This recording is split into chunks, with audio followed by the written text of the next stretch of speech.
Welcome to Mid Day Education. This is Aditya Modi from NIT Trichy. So आज हम लोग force and laws of motion का part 4 करने जा रहे हैं। पार्ट 4 ये इसका लास्ट लेक्चर होगा।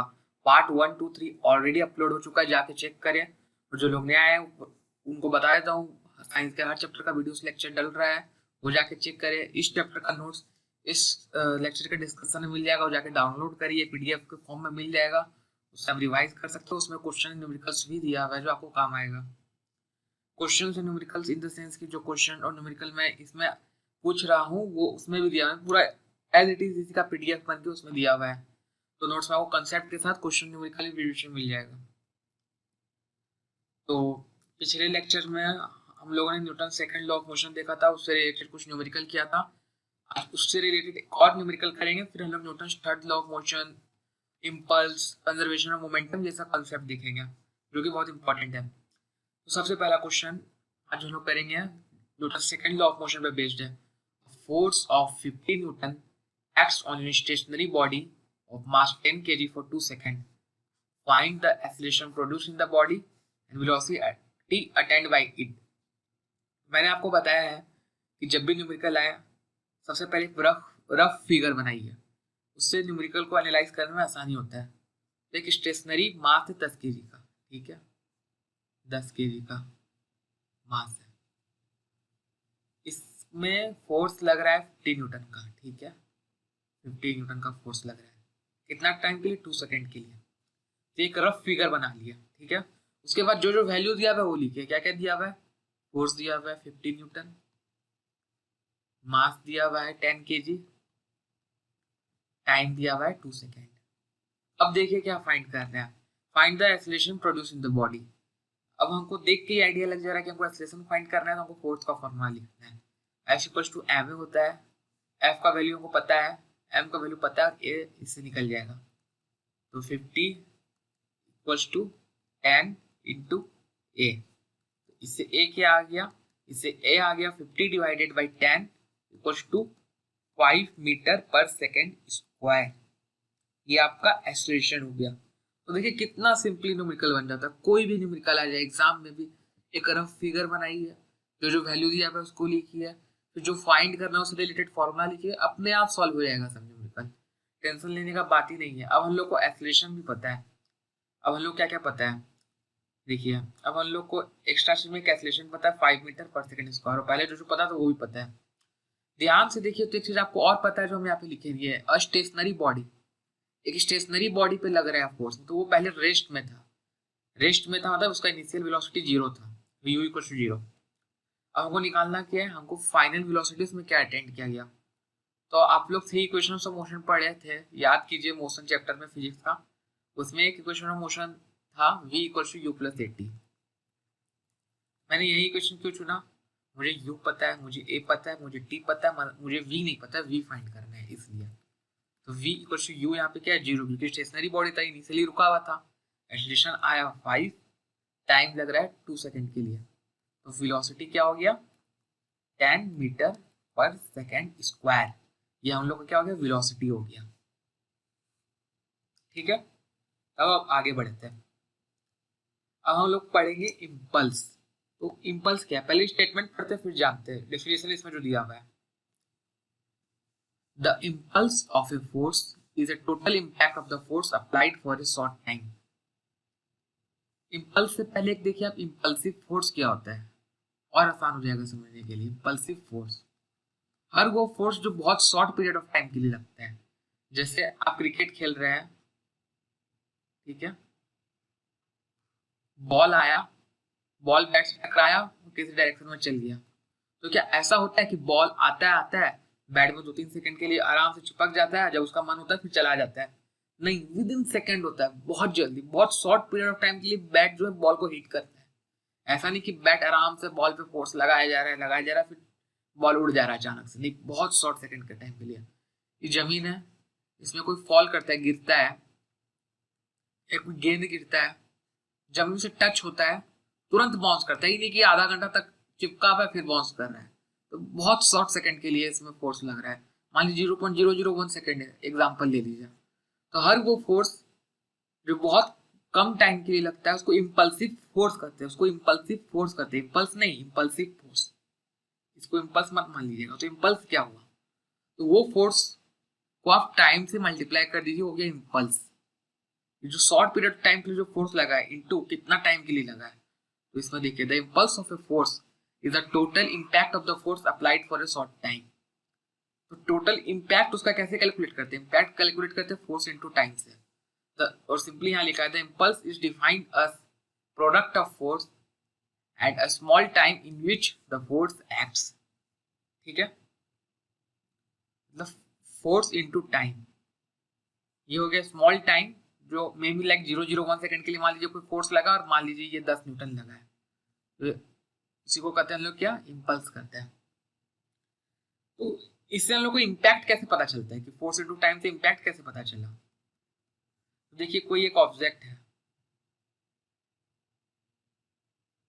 इसका इनिशियल वेलोसिटी 0 है, फाइनल वेलोसिटी क्या होगा v। इसमें फोर्स लगाएंगे, इसमें एक्सेलरेशन लगेगा, उस पर डिपेंड करेगा इसका फाइनल वेलोसिटी। बट वो एक्सेलरेशन कितना देर के लिए लग रहा है उस टाइम पे भी डिपेंड करेगा। कि आपसे फोर्स लगा तुरंत हटा दिया, आप कोई बॉल था उसको टच किया तुरंत हाथ हटा दिया, थोड़ा देर के लिए एक्सेलरेशन लगा हाथ हटा दिया, तो ऐसे नहीं ना डिपेंड करेगा कितना देर तक एक्सेलरेशन लगता है। इसलिए फोर्स इनटू टाइम से इम्पैक्ट पता चल रहा है इम्पल्सिव फोर्स का। और जनरली हम लोग शॉर्ट फोर्स फोर्स जो बहुत शॉर्ट पीरियड ऑफ टाइम के लिए लगता है उसी के लिए लोग इम्पल्स डिफाइन करते हैं। तो simply impulse equals to force into time, इतना दिमाग में रखना है। ठीक है, फोर्स इनटू टाइम। और इम्पल्सिव फोर्स जो बहुत शॉर्ट पीरियड ऑफ टाइम के लिए लगता है, वही इम्पल्सिव फोर्स को उसके टाइम से मल्टीप्लाई कर दे तो हम लोग को इम्पल्स मिल जाता है। ये डिफाइन किया गया है ऐसा। और impulse is also defined the change of momentum of body. ये कैसे हो गया change of momentum of body, F into T जो है यही change of momentum of body proof हो जाता है इक्वल टू। कैसे देखते हैं, तो सबसे पहले इसका यूनिट देखते हैं। इसका यूनिट होता है ऐसा यूनिट, फोर्स का हो गया न्यूटन, टाइम का हो गया सेकंड, तो ऐसा यूनिट आ गया न्यूटन सेकंड। ठीक है, अब जैसे देखिए फोर्स इक्वल्स टू होता है mass into acceleration. Force equals to क्या होता है, mass into acceleration. F equals to m into acceleration को आप लिख सकते हैं change in velocity by time, और t को उधर क्रॉस मल्टीप्लाई कर दीजिए तो f इंटू टी इक्वल्स हो गया mv minus u। But f into T को तो हमने इम्पल्स डिफाइन किया तो इम्पल्स इधर आ गया, इसको आप इम्पल्स लिख दीजिए मतलब, और इसको आप लिख दीजिए इधर आ गया आपका चेंज इन मोमेंट। तो impulse equals to change in moment prove हो गया। ऐसे force equals to m into a होता है, acceleration change in velocity by time होता है, टाइम उधर गया क्रॉस मल्टीप्लाई हो गया, तो f into T impulse define होता है, हम लोग डिफाइन किए इसको इम्पल्स। और एम वी माइनस यू मतलब एम वी माइनस यू क्या हुआ, M V minus U equals to M V minus M U equals to क्या हो गया, final momentum minus initial momentum, तो इक्वल्स टू क्या हो गया, change in momentum, change in momentum. जैसे देखिए एक क्रिकेट प्लेयर है, बॉल के साथ खेल रहा है, बॉल आया बैट में टच हुआ तुरंत भाग गया, तो जो बैट जो फोर्स लगा है बॉल पे उसको कहेंगे इम्पल्सिव फोर्स।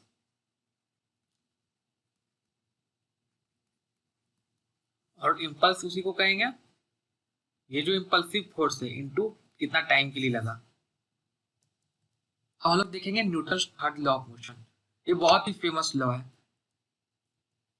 तो इसका स्टेटमेंट क्या दिया हुआ है, it states that whenever one object exerts force on another object then the second object exert an equal and opposite force on first object।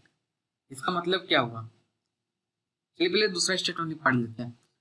Every action there is an equal and opposite reaction. ये statement तो बहुत ही famous है, हो सकता है आप लोग यहाँ पढ़ने से पहले भी ये स्टेटमेंट 2-3 बार सुने होंगे कि to every action there is equal and opposite reaction.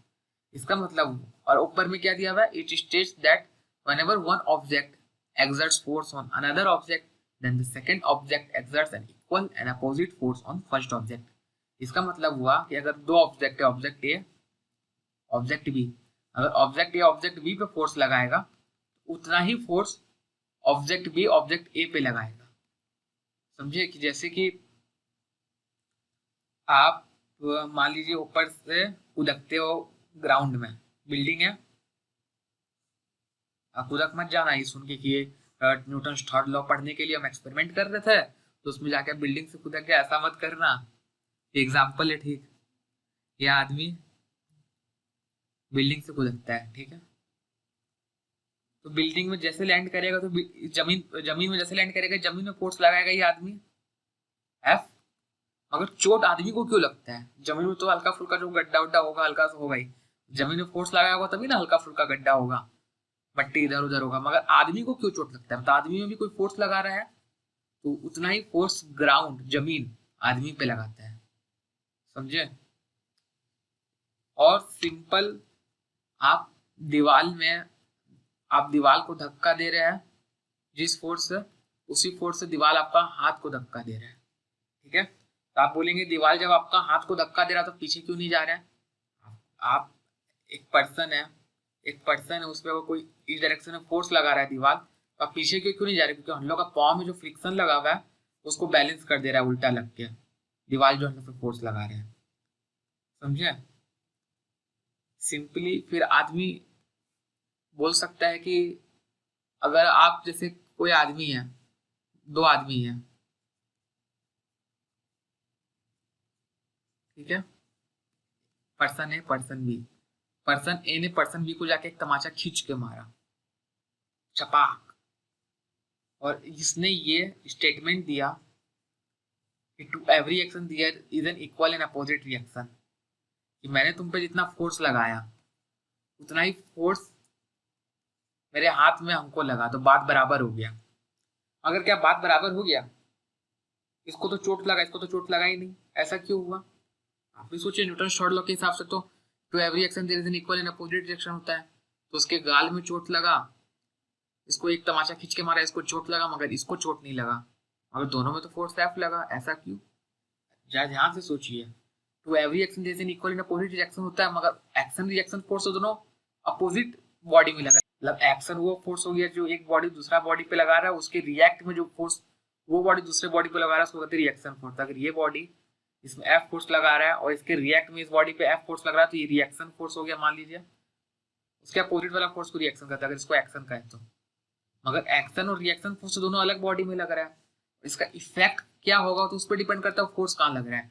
इस आदमी के गाल में फोर्स लग रहा है, फेस में लग रहा है जो कि सॉफ्ट होता है, तो इसका इम्पैक्ट यहाँ पे ज्यादा होगा, बहुत ही खराब इम्पैक्ट होगा, खराब इम्पैक्ट होगा। और इसके हाथ में फोर्स लग रहा है, इसके हाथ में फोर्स लग रहा है और ये हार्ड होता है हाथ, ठीक है, इसका इम्पैक्ट कुछ नहीं होगा, मामूली इम्पैक्ट होगा, मामूली। इसलिए भले ही दोनों में सेम फोर्स लगाओ मगर इसको चोट लगता है, इसको चोट नहीं लगता है। सिंपल वे में हम ये कहना चाहते हैं कि बहुत बार आप देखिएगा आपको ये लॉ कंफ्यूज करेगा, अगर इक्वल एंड अपोजिट रिएक्शन तो ऐसा क्यों नहीं हो रहा है? सिंपल कारण है कि दोनों अलग अलग बॉडी में लग रहा है। आपको एक चीज बताते, एक जो आप अभी समझने की कोशिश करें तो समझ सकते हैं, मगर थोड़ा सा हैरानी होगा। ये बॉल है, इसको आप छोड़ देते तो अर्थ अपने आप तरफ खींच लेता है, ग्रेविटेशनल फोर्स खींच लेता है। कोई भी चीज आप छोड़ दीजिएगा, पेंसिल है, इसको छोड़ दीजिएगा तो पेंसिल जमीन की ओर गिर जाता है, इसमें फोर्स एफ लगता है, F equals to M G लगता है, जी हो गया एक्सेलरेशन ड्यू टू ग्रेविटी, और पेंसिल का मास एम है। तो इतना जितना फोर्स पेंसिल पे अर्थ लगा रहा है, अर्थ, उतना ही फोर्स पेंसिल भी अर्थ को ऊपर से खींच रहा है। तो कभी ऐसा होता है कि अर्थ ऊपर चला गया, ऊपर खींचा गया? नहीं। कारण क्या है देखिए, इसको समझाने का कोशिश करते हैं। एफ फोर्स पेंसिल पे लगा, पेंसिल नीचे गिर गया, उतना ही फोर्स पेंसिल अर्थ को ऊपर की ओर खींचता है, दोनों पे इक्वल एंड अपोजिट फोर्स लगता है। तो इसमें क्या होता है, इस केस में एफ तो लगा, जितना इसमें लगा उतना इसमें लगा, ये हो गया अर्थ का मास, ये हो गया एक्सेलरेशन। तो अर्थ कितना एक्सेलरेशन से ऊपर जाएगा डिपेंड इक्वल होगा force by mass of earth, और इधर फोर्स तो बहुत मामूली सा लगा होगा पेंसिल पे, मगर मास ऑफ अर्थ इतना ज्यादा होता है, इतना ज्यादा होता है, एक्सेलरेशन जो अर्थ का ऊपर की ओर आता है वो इक्विवेलेंट टू जीरो आता है, मतलब बहुत ना के बराबर आता है, इक्वल टू एक्सेलरेशन जीरो ही कह सकते हैं, मतलब कुछ आता ही नहीं है। मतलब एक तरह से आप मान लीजिए आप कोई वैल्यू है 5, इसको आप डिवाइड दे दीजिए बहुत बड़ा बड़ा वैल्यू से, ऐसे करके दे दीजिए डिवाइड, तो क्या इक्वल्स टू, ये इक्वल्स टू आएगा 0.00000, 11 बार जीरो आ जाएगा, फिर 5, इतना एक्सेलरेशन आएगा, इतना मीटर पर सेकेंड स्क्वायर आएगा इसका एक्सेलरेशन, जो कि लगभग जीरो के बराबर ही हुआ एक तरह से, इसलिए अर्थ कभी ऊपर मूव नहीं करता है। वहीं सेम फोर्स 5 न्यूटन बॉल पे लगे और बॉल का मास 1 kg रहा है, जिसका एक्सेलरेशन बहुत अच्छा खासा आया था, 5 मीटर पर सेकेंड स्क्वायर के बराबर आ गया। ठीक है, वही चीज है। तो अगर इसमें जनरली जो जी होता है, जिस एक्सेलरेशन ड्यू टू ग्रेविटी होता है अर्थ का, वो होता है 9.8 मीटर पर सेकेंड स्क्वायर। यानी कोई भी बॉडी अगर अर्थ की तरफ आ रहा है तो उसमें जो फोर्स लगेगा वो होता है mg। अर्थ mg फोर्स से खींचता है, मतलब मास इंटू 9.8 अर्थ में, जनरली जो अर्थ के पास बॉडी होता है। ये सब आप ग्रेविटेशनल चैप्टर में पढ़ेंगे जो आपका है अभी आगे। तो application of Newton third law देखते हैं। पहला है कोलिजन ऑफ टू पर्सन, जब कोई दो आदमी टकरा जाता है आपस में, ये आदमी अगर दौड़ के आ रहा है, ये आदमी दौड़ के आ रहा है,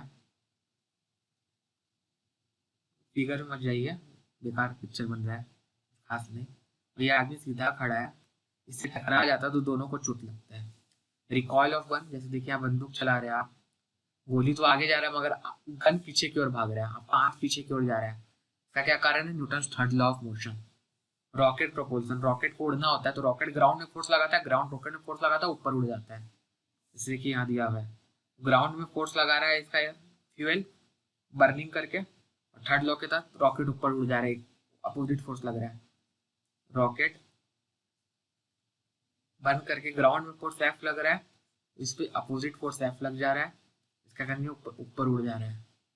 walking of a person, person जब कोई वॉक करता है तो ग्राउंड को पीछे की ओर ढकेलता है और वो आगे की ओर बढ़ जाता है। ग्राउंड को पीछे एफ फोर्स से ढकेलता है तो पर्सन पे आगे आगे की ओर एफ फोर्स लगता है और वो आगे की ओर चलने लगता है। तो इस सब के बारे में डिटेल में अब आगे की क्लास में पढ़ेंगे। अभी आप जान जाइए तो एप्लीकेशन हो गया न्यूटन थर्ड लॉ का। अब हम लोग पढ़ेंगे लास्ट टॉपिक इस चैप्टर का, जो है laws of conservation of momentum. ये क्या होता है, पहले स्टेटमेंट देखते हैं। According to this law the total momentum of a system of object remain conserve before and after their interaction और कोलिजन। इस लॉ के तहत टोटल मोमेंटम जो होता है सिस्टम में, उसके अंदर जितना ऑब्जेक्ट होता है वो हमेशा कंजर्व रहता है, कांस्टेंट रहता है, before and after the collision होने के पहले भी और बाद भी। इसका मतलब क्या हुआ, मतलब समझते हैं। सिस्टम हुआ मतलब एक डिफाइंड टेरिटरी, उसके अंदर ना कुछ जाए उसके बाहर कुछ ना जाए, ऐसा शॉर्टकट में समझ सकते हैं। मान लीजिए एक रूम है, यहाँ 3-4 बॉल है, एक का मास m1, एक का मास m2, एक का मास m3, एक का मास m4। इसका वेलोसिटी u1, इसका वेलोसिटी u2, इसका वेलोसिटी u3, इसका velocity u4। Total initial momentum क्या हो गया, मोमेंटम होता है मास इनटू वेलोसिटी। तो टोटल मोमेंटम क्या हो गया, टोटल इनिशियल मोमेंटम। इनिशियल मतलब अभी का, फिलहाल का इनिशियल मोमेंटम, पहले का मोमेंटम क्या हो गया, m1 into u one plus m2 into u two plus m3 into यू3 प्लस m4 इंटू यू4। ये हो गया टोटल इनिशियल मोमेंटम। ठीक है, अब यही बॉल एक सेकेंड m1 m2 m3 था, मिट किया गलती से। Total initial momentum m1 u1 plus m2 u2 plus m3 u3 plus m4 u4 है। अब ये जाके टकराता है, इसमें बॉल एक दूसरा से टकराता है, सब बॉल एक दूसरा से टकराता है, थोड़ा देर बाद सबका वेलोसिटी चेंज हो जाता है। m1 ऊपर से नीचे आया था टकरा के, इसका वेलोसिटी v1 हो जाता है, किसी का v2 हो जाता है, m2 का m3 यहाँ पहुंच जाता है, इसका v3 हो जाता है, और m4 का v4 हो जाता है। तो p फाइनल कितना हो गया, सबका वेलोसिटी चेंज हो गया, m1 v1 plus m2 v2 plus m3 v3 plus m4 v4, सबका वेलोसिटी चेंज हो गया फाइनल से इनिशियल में। तो law of conservation of momentum कहता है जितना पहले मोमेंटम था टोटल सम, उतना ही फाइनल होगा, समझे। ये हो गया law of conservation of momentum. Total initial momentum is equal to total final momentum. Sum of momentum of individual body in a system initially is equal to sum of momentum of the individual body in the system finally। Collision हुआ, टकराया, ये हुआ वो हुआ, final जो speed है वो भी सेम होगा। ठीक है, जो इनिशियल था स्पीड नहीं मतलब मोमेंटम, इस प्रोडक्ट और मास इनटू वेलोसिटी का जो सम होगा वो सेम होगा। ये भी ध्यान रखिएगा, ये नहीं कि velocity u1 equal to v1 हो जाएगा, ऐसा नहीं होगा। और ये भी नहीं होगा कि m1 u1 equal to m2 u2 m2 m1 v1 हो जाएगा, ये भी नहीं होगा। सम ऑफ मोमेंटम सेम होगा, इंडिविजुअल मोमेंटम सेम नहीं होगा। ध्यान से देखिए, total sum of momentum initial, total sum of momentum final, ये सेम होगा। इसको प्रूफ करते हैं फ्रॉम न्यूटन्स थर्ड लॉ। हम लोग जानते हैं कि when one object exert force on another object, एक सेकंड पेन का कलर चेंज कर लेता।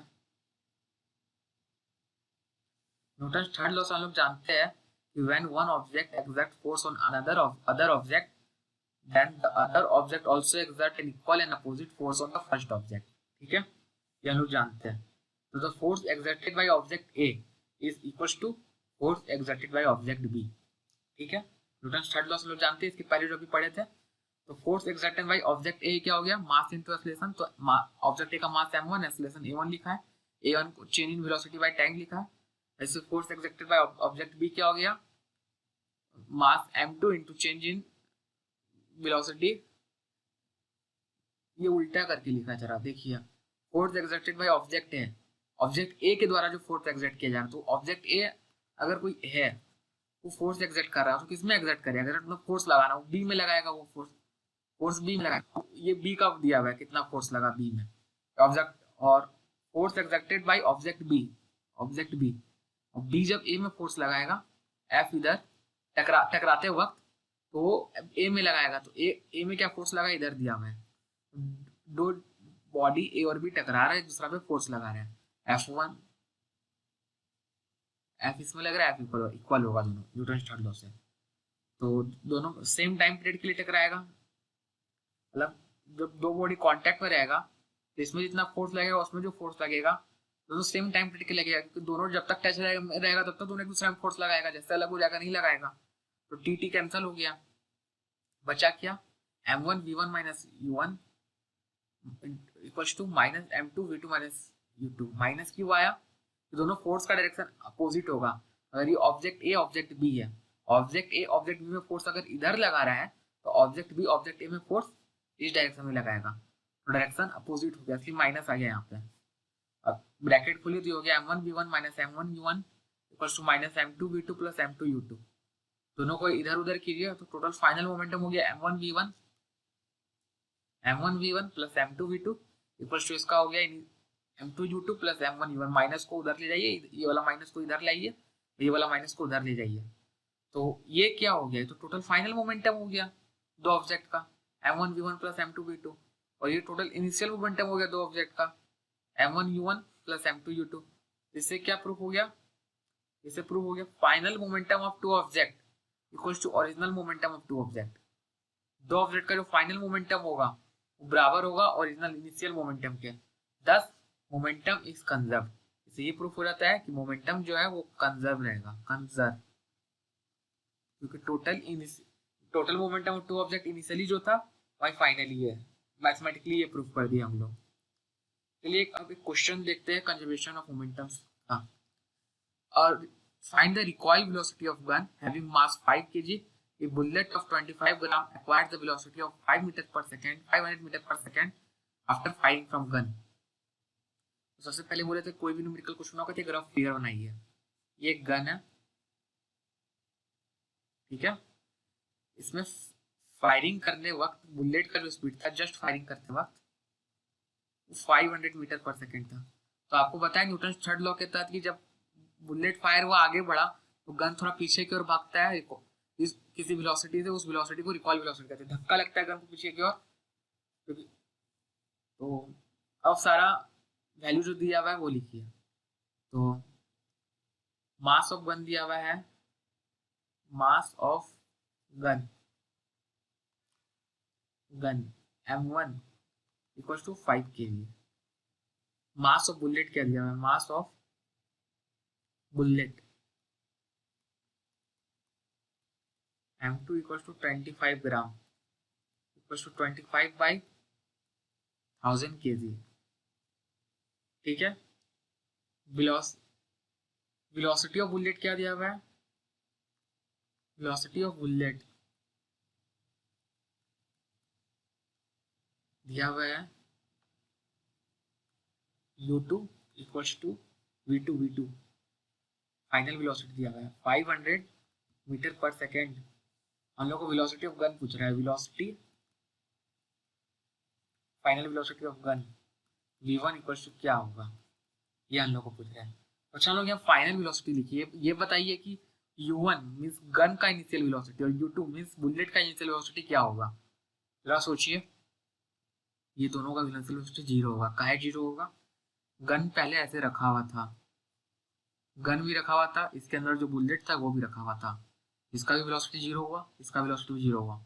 अब आप फायर की ट्रिगर दबा के, इसके कारण वेलोसिटी बुलेट का हो गया फाइनल 500 मीटर पर सेकेंड स्क्वायर हो। ये पीछे भी वेलोसिटी से धक्का लगेगा, इसको धक्का लगा वेलोसिटी को रिकॉइल वेलोसिटी कहते हैं।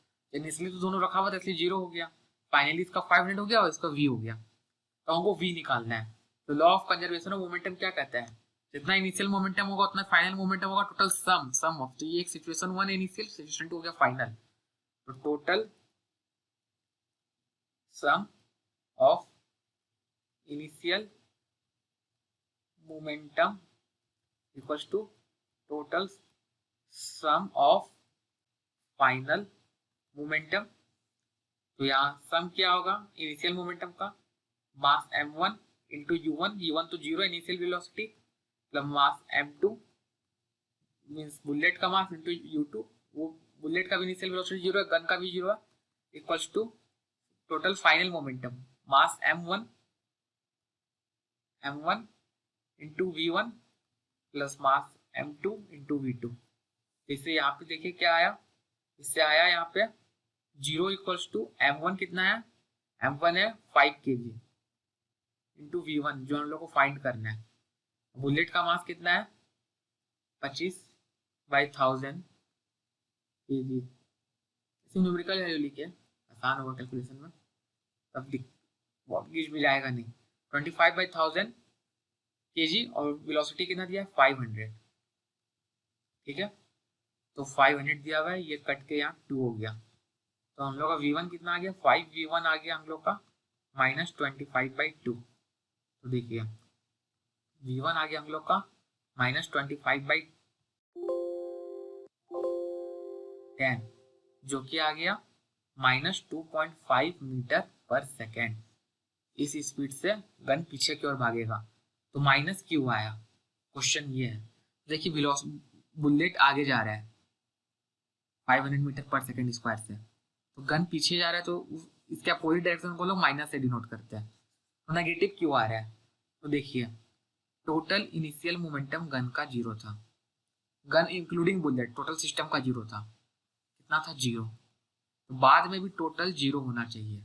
अगर बुलेट आगे जा रहा है, इसमें तो कुछ पॉजिटिव मोमेंटम आ गया, पॉजिटिव आ गया, कुछ वैल्यू अगर करेंगे तो मैथमेटिकली कुछ पॉजिटिव आएगा, तो टोटल जीरो होने के लिए कुछ उसमें नेगेटिव ऐड करेंगे तो पॉजिटिव नेगेटिव मिलकर जीरो होगा, इसलिए गन पीछे की ओर भागता है नेगेटिव डायरेक्शन में, ताकि जब पॉजिटिव जो बुलेट का आया मोमेंटम और नेगेटिव जो बंदूक का मतलब इसका गन का जो आया मोमेंटम, इसको ऐड करते तो वो जीरो हो जाता है टोटल, क्योंकि इनिशियली भी जीरो था। ठीक है, तो और भी क्वेश्चन आप लोग देखिएगा एनसीईआरटी का और दूसरे बुक से भी आप लोग देख सकते हैं। तो अब लास्ट हम लोग करने जा रहे हैं वो है applications of law of conservation of momentum. Law of conservation of momentum का एप्लीकेशन क्या हुआ, सबसे पहला application, when a man jumps out of a boat to the shore then the boat slightly moves away from the shore to conserve the momentum. जब कोई आदमी नाव पे खड़ा है, पहले इनिशियली नाव पे, नाव शोर में मतलब जहाँ पे नाव जमीन रहता है जिसमें आप नाव में जाते हैं, यहाँ पानी रहता है, शोर ये हो गया किनारा, हाँ किनारा हो गया शोर, यहाँ पे खड़ा है इनिशियली, ये भी रुका हुआ है, इसका भी वेलोसिटी जीरो, ये भी रुका, इसका भी velocity zero, total momentum zero. अब आदमी जमीन में उतरने के लिए जाता है तो इसका मोमेंटम पॉजिटिव आ गया, जमीन उतरने के लिए जाता है तो आगे की ओर बढ़ रहा है, वेलोसिटी पॉजिटिव, तो मास इंटू वेलोसिटी पॉजिटिव आ जाएगा, मगर टोटल मोमेंटम तो इनिशियली जीरो था, तो फाइनल भी जीरो होना चाहिए। तो फाइनल जीरो होने के लिए क्या होता है, law of conservation of momentum के हिसाब से टोटल सम जीरो होना चाहिए। टोटल सम जीरो होने के लिए ये जो बोट है वो पीछे जाता है रिएक्शन फोर्स के कारण, जिसके कारण क्या होता है, टोटल मोमेंटम पॉजिटिव आदमी का प्लस नेगेटिव जो बोर्ड का होता है, दोनों सम के जीरो हो जाता है। इसलिए बोर्ड जब भी किनारा में रखा है इसमें चढ़ने जाएंगे तो बोर्ड पीछे की ओर जाएगा, अब गिरने का यहाँ पे फिसल के चांस बढ़ जाते हैं, ये स्टेबल नहीं रहता है। सेकेंड है while firing a bullet the gun should be held tight to the shoulder due to recoil velocity of the gun. अगर आप गन से फायर कर रहे हैं और उसको ठीक से पकड़े नहीं है तो पीछे की ओर जैसे गन भागेगा आपका हाथ वाथ टूट सकता है। इसको जो पकड़ने का तरीका है कि कंधा से अपना दबा के पकड़ने का, ताकि कंधा में झटका नहीं लगे। मान लीजिए आपका कंधा है, आप गन यहाँ पे पकड़े हुए हैं ऐसे, अगर जैसे बुलेट फायर होगा धक्का कस के गन पीछे आएगा, यहाँ चोट लग जाएगा कंधा में, वही आप कंधा से दबा के रखेंगे गन को तो झटका नहीं लगेगा आपको। इसमें जब टच करके दबा के रखेंगे तो झटका नहीं लगेगा, दोनों एक साथ पीछे मूव करेगा, आपका कंधा भी गन के साथ साथ पीछे मूव करेगा। फिर तीसरा है एस्ट्रोनॉट, तीसरा है an astronaut moves in a space in opposite to the direction of an object thrown. मान लीजिए ये अर्थ है, इसके ऊपर स्पेस है, यहाँ पे कोई एस्ट्रोनॉट है, ठीक है, इसको इस डायरेक्शन में जाना है, इस डायरेक्शन में, तो क्या करेगा, इस डायरेक्शन में कुछ ऑब्जेक्ट फेंकेगा जिसके कारण इक्वल इन अपोजिट डायरेक्शन लगता है, तो इसमें इधर फोर्स एफ लगा, इसमें इधर फोर्स एफ लगेगा, कोई टोटल मोमेंटम कंजर्व रहना है तो ये उल्टा डायरेक्शन में चलने लग जाएगा, इस डायरेक्शन में चलने लग जाएगा, और जिस डायरेक्शन में वो ऑब्जेक्ट फेंकेगा उसके अपोजिट डायरेक्शन में वो चलने लग जाएगा। तो आगे हम लोग मिलते हैं और दूसरे चैप्टर के लिए। तो आप लोग को एक चीज याद रखना है, क्या याद रखना है, आप लोग को याद रखना है कि ज़्यादा से ज़्यादा इस वीडियो को शेयर करना है और नीचे जाकर नोट्स डाउनलोड करके रिवाइज करना है सारा कंसेप्ट, और भी बाकी चैप्टर का जो डला हुआ है उसको जाके भी पढ़ना है।